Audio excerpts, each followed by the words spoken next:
Good morning, class. I'd like to discuss in this video your preparation for the forthcoming test on the 15th of May. And as you know, it's out of 30 marks. 50% of the paper is MCQ and the other 50% is problem questions. For our purposes and for purposes of this recording, I just want to focus on the problem questions. And when you encounter a problem question, draw on the past cases we've discussed and draw on all the previous principles we've discussed in administrative law.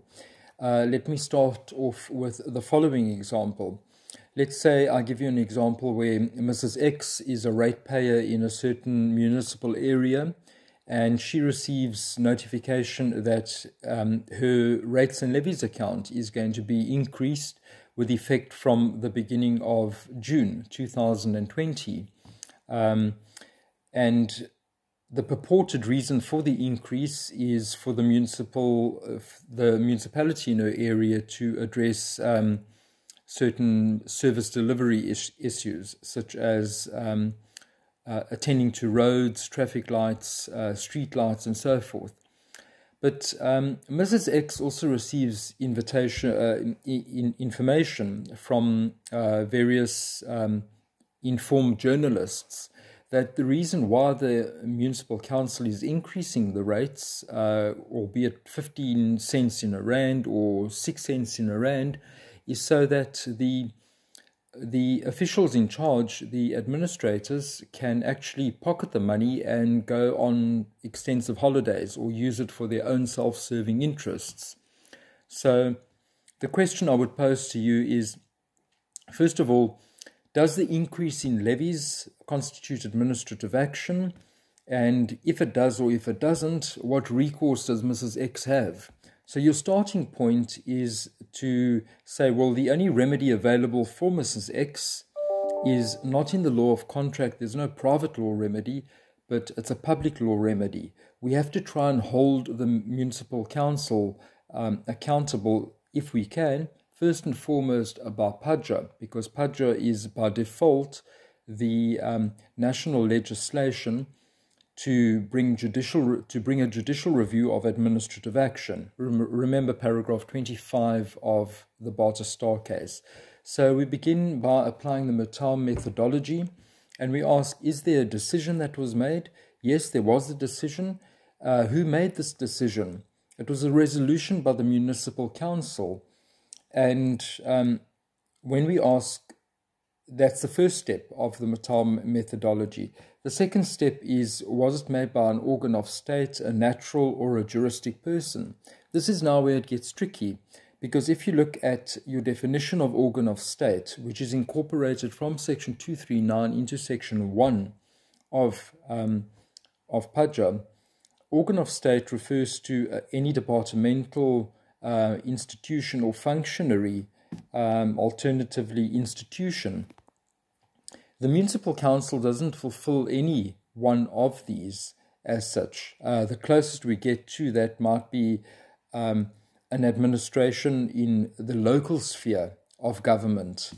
But this is where it gets interesting, because even if for the Mattel methodology we say, yes, it's a local sphere of government, administration that's exercising the power to increase the rates, and that is an EPP, we have to say that it is in terms of legislation, because the municipal bylaw allows them to increase rates and levies, or alternatively there might even very well be a national bylaw allowing municipal councils to act deliberatively in passing legislation on a municipal on a local governmental level to increase rates. What does this immediately remind you of? Of the Fedsure case. Remember that. So we say that the council has acted in terms of the relevant legislative scheme in increasing the rates and levies on a municipal council, on a municipal or local level, And it does adversely affect Mrs. X because now she has to pay more on a monthly basis. It has a direct external legal effect, meaning that it impacts upon her legal rights and interests. But when we get to the exclusionary provision, this is where you have to look at the provisions of Fedsure. And if you go to section 1DD of Fedsure, you'll see there that excluded from the definition of admin action is the legislative functions of a parliament, a provincial legislature, or a municipal council. So there's your answer. Does the increase of rates and levies constitute administrative action for purposes of Fedsure? Your answer is no, because it's excluded by section 1DD of Fedsure.